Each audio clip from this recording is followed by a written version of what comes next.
de vous réclamer certaines choses. De lutter avec toi. De quelque chose de toi. Jacob, il y a tant trop charnel. Il va aussi lutter contre Dieu. Au lieu de se laisser aller, il va lui résister. Et il te dit, depuis déjà que tu lui résistes encore, laissez faire entre ses mains pour qu'il te donne la forme qu'il lui fait de toi. Pourquoi que Dieu te bénisse. Alléluia. Ces derniers temps, les choses sont assez difficiles. On subit beaucoup de pressions spirituelles, tel point que la vie spirituelle devient difficile. Parfois, certaines personnes, pour se rendre, vont même venir à l'église, tu vas sentir qu'elle doit beaucoup te battre contre une puissance qui ne veut pas que tu y ailles. Et ces derniers temps, les gens qui viennent vraiment à l'église pour Dieu sont des héros. Et toi, tu es le héros de la foi. Pourquoi moi, je t'acclame. Dieu te fortifie davantage. Rapidement, nous allons faire 3 textes. On y va avec le premier lecteur, Exode 1. Exode chapitre 1, le premier verset, nous lisons au nom de Jésus-Christ. Voici les noms du fils d'Israël, venus en Égypte avec Jacob, et la famille de chacun d'eux, parole du Seigneur. Amen. Amen. J'ai lu le deuxième, restez-moi un peu pour la gloire du Seigneur. Jacob demeura seul. Alors un homme lutta avec lui jusqu'au lever de l'aurore.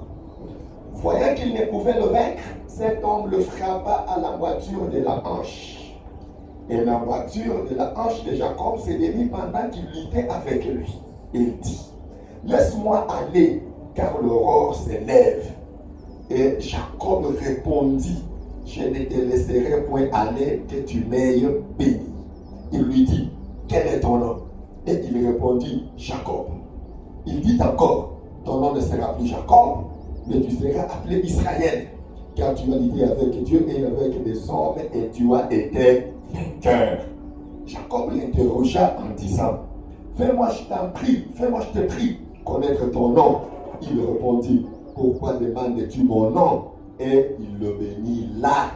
Amen. Amen. Bon, pendant que il y a déjà des lecteurs, vas-y. Proverbe chapitre 18, le 22e verset, nous lisons le Seigneur Jésus-Christ. Celui qui trouve une femme trouve le bonheur. C'est une grâce qu'il obtient de l'Éternel. Amen. On peut acclamer le Seigneur pendant que que Dieu nous bénisse. Là, nous sommes dans une période très cruciale, prophétiquement parlant ou spirituellement parlant. C'est donc une période pendant laquelle personne n'a le droit d'être distrait. Quelqu'un qui est dans la distraction risque de rater le décollage. Et j'attire encore l'attention de chacun. Alléluia. Amen. Le dimanche passé, j'ai commencé à faire un retour sur le thème de l'année. Et à l'issue de quoi nous avons reçu une recommandation de la part du Seigneur. Le thème de l'année, je l'ai subdivisé en 5 points.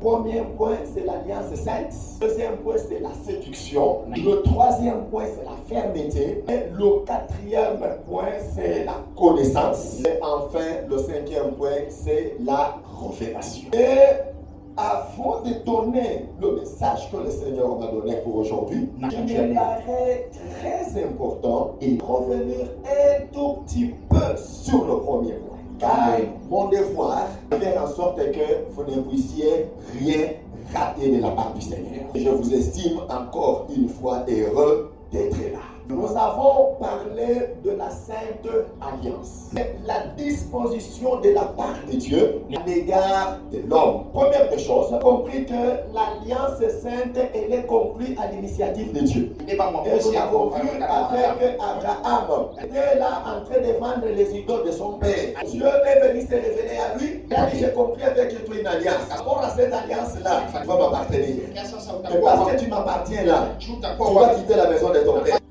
Tu dois abandonner ta femme, tu dois abandonner ton pays. Tu dois aller là où moi je vais t'indiquer. Moi je te donnerai un nouveau pays. Je ferai ton nom grand. Moi je te bénirai. La seule chose que Abraham devrait faire, c'est obéir à ce que Dieu a dit. Premièrement, il se fait à l'initiative de Dieu. Et nous, nous devons juste obéir. Deuxième des choses, quand nous sommes en alliance avec Dieu, ou par cette alliance avec Dieu, nous devenons un avec Dieu. Nous maintenant à Dieu. Et Dieu nous appartient. Dieu est notre Dieu, nous devenons son Père. Dieu est notre Père. Et nous devenons ses enfants. Alléluia. Alléluia. Voilà, et nos ennemis deviennent ses ennemis. Et nos amis deviennent ses amis à lui. Pourquoi il va dire à Abraham, quiconque te maudira, moi aussi je le maudirai. Quiconque te bénira, moi aussi je le bénirai. Ceux qui combattent l'église de Dieu, même en secret, Dieu aussi les combat. Ceux qui bénissent l'église de Dieu, même en secret, eux aussi Dieu le bénit. Il est malheureux d'être parmi ceux qui combattent et ceux qui sont en alliance avec Dieu. En combattant ceux qui appartiennent à Dieu, tu te fais ennemi de Dieu. Et tu dois être sûr que tu ne peux jamais vaincre Dieu. J'ai illustré cela. Il montra comment Jésus s'est révélé à Paul. Paul était un persécuteur de ceux qui étaient en alliance avec Dieu. Et quand Jésus rencontre Paul, il dit, pourquoi tu me persécutes? En persécutant les chrétiens. Et Jésus que Paul persécutait. En combattant ceux qui sont en alliance avec Dieu. C'est Dieu que tu es en train de combattre. Et en bénissant ceux qui sont en alliance avec Dieu. C'est Dieu que tu es en train de bénir. Alors pourquoi Dieu dit, quiconque vous recevra en mon nom, c'est moi-même qui l'aura reçu. Quiconque me reçoit moi, c'est mon Père qui l'aura reçu. C'est pourquoi la Bible dit, moi je t'encourage, ne vous lassez pas de faire le bien, particulièrement en faveur de ceux qui appartiennent à Dieu par l'alliance. Ce que tu fais pour ta tante parce qu'il est ta tante, c'est à ta tante que tu le fais. Ce que tu fais pour un saint, ce qui appartient à Dieu, c'est à Dieu que tu le fais. Et rien de ce que tu fais pour Dieu ne peut se perdre. Que Dieu a un livre de souvenirs dans lequel il écrit tout.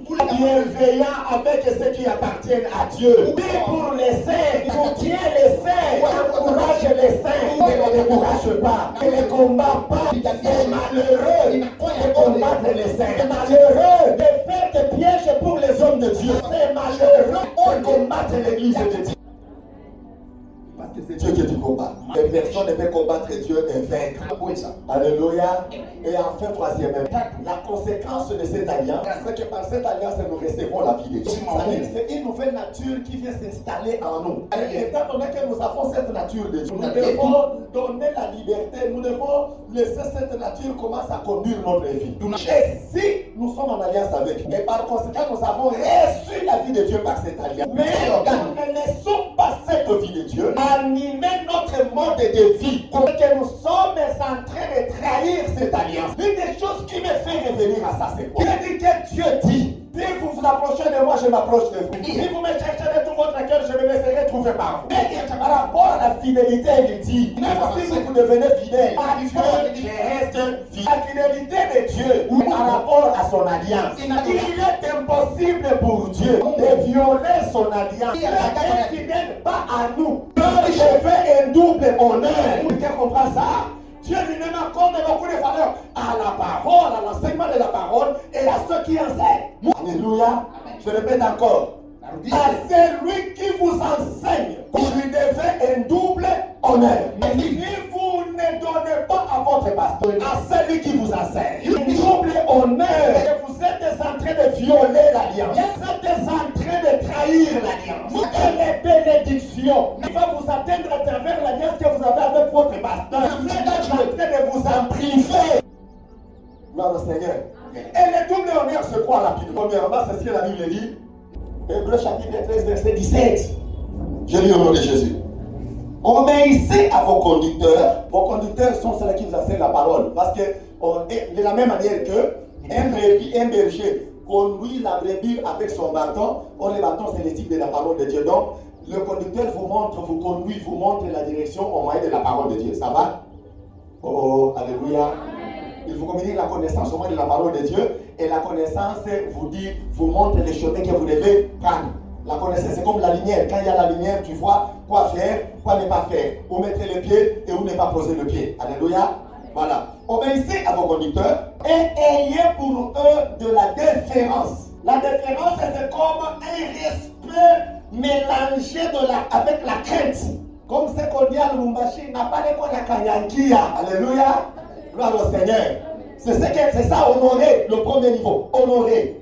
Et il y a de la différence pour eux. On les respecter, on doit les craindre. Et ainsi, en leur présence comme en leur absence. Alléluia. Que Dieu nous bénisse. Pourquoi? Car il veille sur vos âmes. Même si toi tu ne les considères pas, si toi tu penses qu'il n'est pas assez spirituel, et le fait que Dieu a fait de lui ton conducteur, c'est lui qui veille sur ton âme devant Dieu. Alléluia. Il représente le Seigneur dans ta vie. Il accomplit les volontés du Seigneur dans ta vie. Il y a l'instrument par lequel le Seigneur est en train de prendre soin de toi. Quelqu'un comprend ça? Amen. C'est comme ça qu'un jour le Seigneur Jésus dira à Pierre, il dit Pierre, attends à réclamer pour qu'il te broie comme on boit de lait. Moi qui ai intercédé pour toi. Là c'est que ton berger est devant. Alléluia. Car il veille sur vos âmes pour que vos âmes ne se perdent pas. Alléluia. Il est là pour que ton âme ne se perde pas. C'est lui qui rendra compte de ton âme devant Dieu. C'est lui qui Dieu demandera le compte de ton âme. Même si tu ne le considères pas, c'est lui à lui que Dieu demandera le compte pour ton âme. Tu dois apprendre à voir ton conducteur selon ce qu'il est dans ta vie, du point de vue de Dieu. Il ajoute en disant, en soit ainsi, afin qu'il le fasse avec joie. Qu'il le fasse avec joie. En gémissant, ce qui ne vous serait d'aucun avantage. Donc l'honorer, c'est de faire en sorte qu'il ait la joie de faire ce qu'il fait. Il ait la joie d'être ton leader. Il ait la joie de t'enseigner la parole. Il a jamais de prodiguer des conseils. Il a jamais veillé toute la nuit sur ta vie. Il a jamais de prier pour toi. Il ne le fait pas parce qu'il n'a pas d'autre choix. Il a fait que Jésus m'a donné. Il le fait même à cause de Jésus seulement. Tu fais en sorte qu'il ait la joie de faire ça pour toi. Il ne fait pas avec joie. Ça ne te bénira pas. La bénédiction n'est pas du cœur avec lequel il fait ce qu'il a. C'est le canal par lequel le Seigneur te fera parvenir certaines bénédictions. En tant que ton Père spirituel. Isaac, avant de bénir, il avait le devoir de bénir Esaü. N'est-ce pas? Quand le pasteur a le devoir de t'enseigner, il a le devoir de prier pour toi, il a le devoir de chaîner pour toi, il a le devoir de te conseiller. Isaac avait le devoir de bénir Esaü. Et Esaü, en tant que fils aîné, il a fait le devoir d'être béni. Pour le bénir, la mère l'a appelé à Isaac. Quelque chose est réussi mon cœur pour que je te bénisse. C'est la bouche du Père qui bénit, mais c'est le cœur du Père. On n'est pas trop béni parce que le Père bénit, c'est plus avec la bouche. Mais le cœur est ailleurs. Le cœur saigne, mais la bouche dit Jésus vous bénisse. Non, non, Dieu regarde nos cœurs. Active le cœur de ton Père. Tous les honneurs, c'est le premier honneur. Nous obéir, soumettre à lui. Le deuxième honneur, ce que la Bible dit, que c'est lui à qui l'on enseigne. Il se parle de tous ses biens. À celui qui l'enseigne. Alléluia. C'est-à-dire le mettre à l'abri des besoins. Ne vous fâchez pas parce que je vous dis ce chose. Il appelle ses serviteurs. Et il sait comment les prendre en charge. Nous a aussi appelés. Et il sait comment nous prendre en charge. Il le fait bien. À un certain moment, à qui l'on enseigne. Lui qui veille pour nous enseigner. Lui à qui tu as demandé de tout laisser pour nous enseigner. L'alliance que tu trahis ne te bénira pas. Les traîtres de l'alliance. Pas de flatterie, il séduira les traîtres et l'alliance. Alléluia. Amen. Alléluia. Amen. Et enfin, j'ai dit, l'alliance nous met en alliance avec l'Église. Ce n'est pas dire être en alliance avec l'Église alors que les programmes de l'Église ne te concernent jamais. Certaines bénédictions, Dieu te les donnera à travers ces programmes-là. Tu ne peux pas être en alliance avec l'Église alors que les programmes de worship chakula, parce que million au moins, il est boniabo, au moins. Non, non, tu es un traître de l'alliance au niveau de Dieu. Je dois vous dire ces vérités pour que Dieu vous aide. Tu ne peux pas dire que tu es en alliance avec Dieu alors qu'à l'église tu n'es qu'assistant, tu ne participes pas, tu n'es pas participant. Oui, c'est contribuer aux efforts d'avancement de l'œuvre de Dieu. Amen. La Bible dit, nous qui sommes nombreux, nous sommes plusieurs membres dans un seul corps. Ces petits doigts ici, important, n'est-ce pas? Oui, mais quand on les coupe, quel sera son... Alléluia. Alors, si à l'église, il n'existe pas de chrétiens solitaires. Si à l'église, tu es solitaire, en réalité, on a Kaou Kanjo. Lui, c'est un délai quoi solitaire. Tu as besoin de chaque famille, il trahira, il séduira les traîtres de l'alliance. Que Dieu vous bénisse. Et à la fin, Dieu est en train de nous recommander de renouveler notre alliance avec lui. On doit marcher dans l'alliance. Tu dois être en alliance avec Dieu. Tu dois être en alliance avec le pasteur. Tu dois être en alliance avec l'église. On va être sérieux si nous voulons voir la grandeur de Dieu. Satan, il séduira tout le monde. Seulement, les traîtres de l'alliance tomberont. Parce que la Bible dit, ils étaient avec nous. Ils sont partis. Parce que même quand ils étaient avec nous, ils n'étaient pas vraiment de notre... Que Dieu nous bénisse. Est-ce qu'on peut acclamer le Seigneur? Nous allons le voir.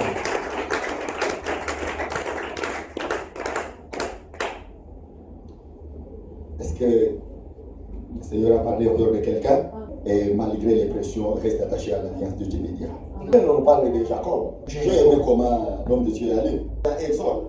L'exode nous présente la sortie d'Israël de l'esclavage. Donc ici, l'exode est la fin de l'esclavage et le commencement d'une vie de liberté afin de posséder l'héritage. Un esclave ne peut pas posséder l'héritage. Parce que l'héritier, même quand il est enfant, il est comme un esclave, donc il ne peut pas jouir de l'héritage. Il y a deux faits. Là-bas, dans ce verset-là, il lui parle des noms. Vous voyez? On parle des noms. C'est un seul homme. Mais dans le même verset, on lui donne deux noms. Alléluia. On lui donne deux noms. Vous allez voir que le premier nom c'est Israël, n'est-ce pas? Tu es rattaché à la sortie. C'est le verset qui inaugure le livre d'Exode. On a commencé à montrer les enfants d'Israël quand ils sortent. Mais on nous montre aussi les enfants d'Israël quand ils sont entrés. Quand les enfants d'Israël sont sortis, la Bible les rattache à cet homme, mais en tant qu'Israël. Mais quand la Bible nous montre comment ils sont devenus esclaves, la Bible nous demande de rattacher à cet homme, mais en tant que Jacob. Jacob représente ceux qui amènent dans l'esclavage. Israël représente ceux qui sortent de l'esclavage. Jacob représente ceux qui te fait perdre l'héritage. Israël représente ceux qui te fait regagner ton héritage. Ne sont plus la même. La saison a changé. Hier, la destinée dont je parle, destinée à toi, est si honorée. Gloire au Seigneur. Mais il y a un processus. Pour que Jacob change en Israël, le premier processus. La première étape du processus, c'est la lutte. Il y a un verset que nous avons lu. Jacob resta seul. Il y a un moment dans la vie, tu sens que tu es vraiment seul. On dirait abandonné par le ciel. On dirait abandonné par la terre. Mais tu te retrouves vraiment seul. Pour ne te forces. Tu ne sais pas quoi faire. C'est cet état que l'homme Jacob s'est retrouvé. Et c'est dans cet état-là que la Bible dit l'homme qui en réalité était Dieu est venu lutter contre lui. Et lui, il lutta contre cet homme-là. Il a initié la lutte ici. Il a lutté contre qui? C'est pas Jacob qui a lutté contre Dieu. C'est un homme qui va lutter contre Jacob. Alléluia. Certaines situations que tu traverses, en réalité, Dieu qui est en train de lutter contre toi. Ce ne sont pas les démons, pas les sorciers, pas les liens de famille. Dieu qui est en train de lutter contre toi. Est-ce que tes yeux peuvent s'ouvrir? Mais tu vois en fait qu'il ne s'agit pas des sorciers. Il s'agit de Dieu lui-même qui lutte contre toi. Dieu lutte contre Jacob. C'est Dieu qui réclame quelque chose de Jacob. Pas Jacob qui réclame de Dieu. Jacob qui est dans le lutte contre Dieu. Dieu est venu lutter contre Jacob. C'est Dieu qui réclame quelque chose de Jacob. Jacob est des liens de réclamation. Dieu m'envoie vous dire qu'il est en train de vous réclamer certaines choses. Il est de lutter avec toi. Il a de quelque chose de toi. Seulement, Jacob, il y a tant trop charnel. Il va aussi lutter contre Dieu. Au lieu de se laisser aller, il va lui résister. Il te dit, depuis déjà que tu lui résistes encore, laissez faire entre ses mains pour qu'il te donne la forme qu'il lui fait de toi pour te rendre utile. Alléluia. Alléluia. La Bible dit, et nous avons été appelés pour être façonnés en vrai du ministère de la parole et être à l'œuvre du ministère. Cela veut dire, c'est quand tu viens là, qui sait à quoi tu vas servir. Mon Dieu a te donné sa forme à lui. Quand tu auras sa forme, tu seras utile. Pourquoi il t'a appelé? Il lutte contre toi. Il ne va pas prendre sa forme. Et c'est toi. Dieu marche dans tes voies. Et Dieu agisse dans ta vie selon tes principes. Il te dit, sommet tes principes. Il est dans tes principes. Il est dans tes principes à lui. Il ne marchera jamais dans tes voies. Il marchera dans ses voies. Il te dit, quand tu comptes encore lutter contre lui, tu résistes. C'est pourquoi beaucoup de gens ne sont pas bénis. Alléluia. Jacob a lutté contre Dieu.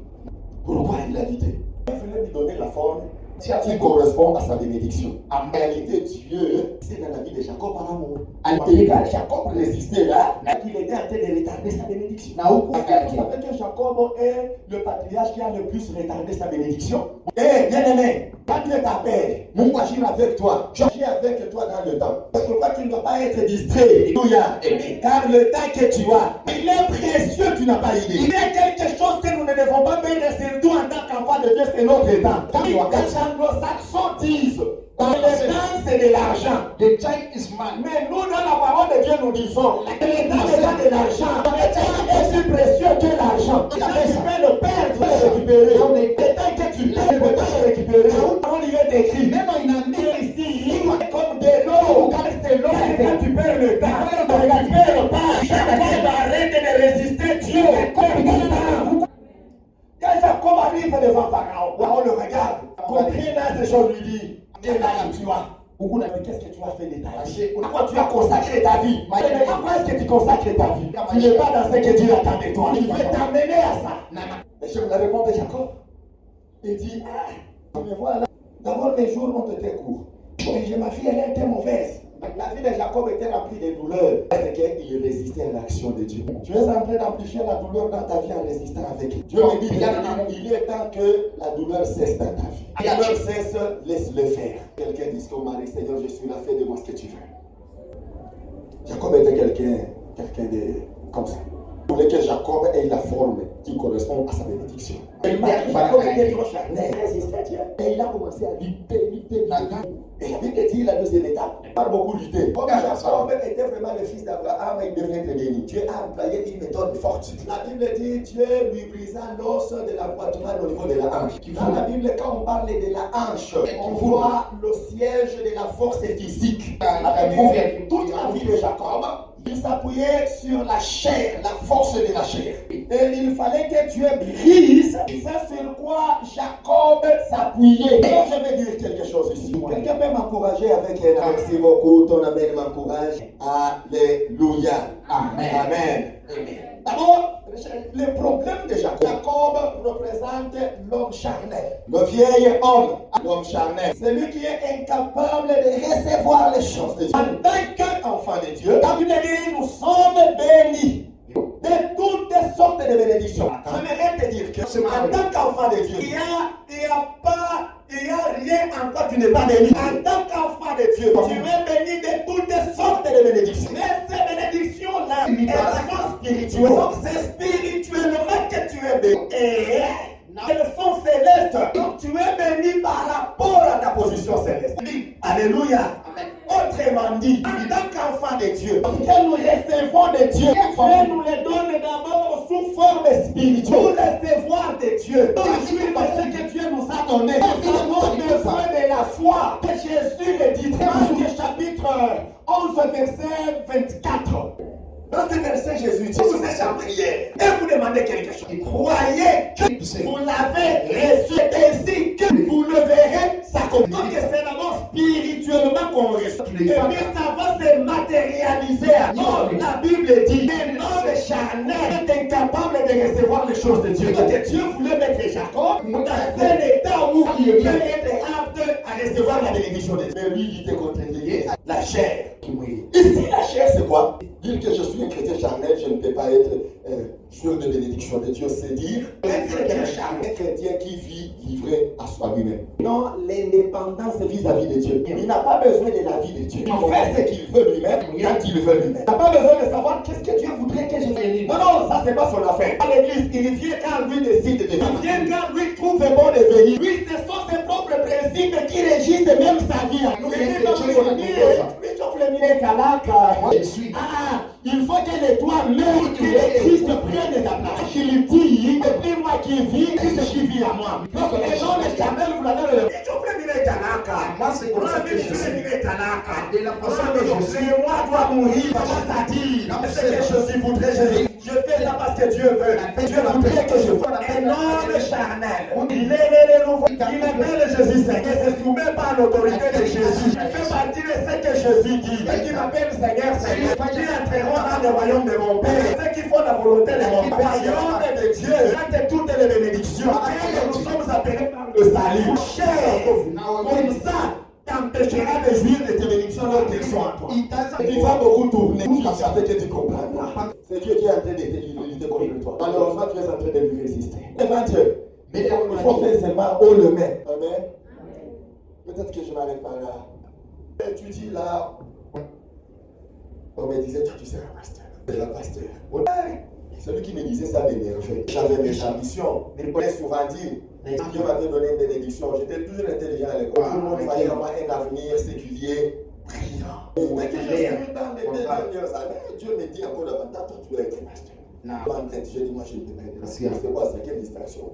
J'ai fini les études. Je menace à trouver les boulots. Moi, je vis dans le bassin où tu as fait ta case. Comment tu as un document? Ta case, ma malaïka. Ah, on a fait ta case. Dieu me dit, petit,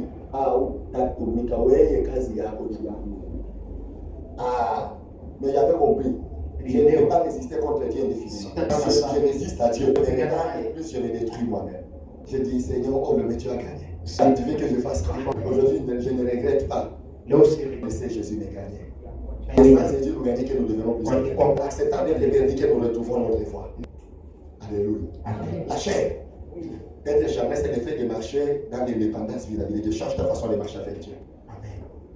La deuxième des choses, être charnel, le fait de vivre en s'appuyant sur ses propres capacités. La chair signifie les capacités humaines. Je donne l'exemple. Bon, tu vois, quelqu'un comme Jacob là, même qu'il soit né, est-ce qu'il était obligé de voler le droit d'aînesse de son frère? Il peut voler quelque chose que Dieu t'a déjà donné. Ça lui a volé. Amen. Comment tu peux voler quelque chose que Dieu t'a déjà donné? Il y a Jacob était incapable de recevoir seulement ce que Dieu lui donne. Il voulait toujours gagner par ses propres forces. Chair en toi soit crucifié au nom de Jésus. Dans la Bible dit, maudit soit celui qui se confie en homme. La chair son appui. C'est lui qui est pour réussir.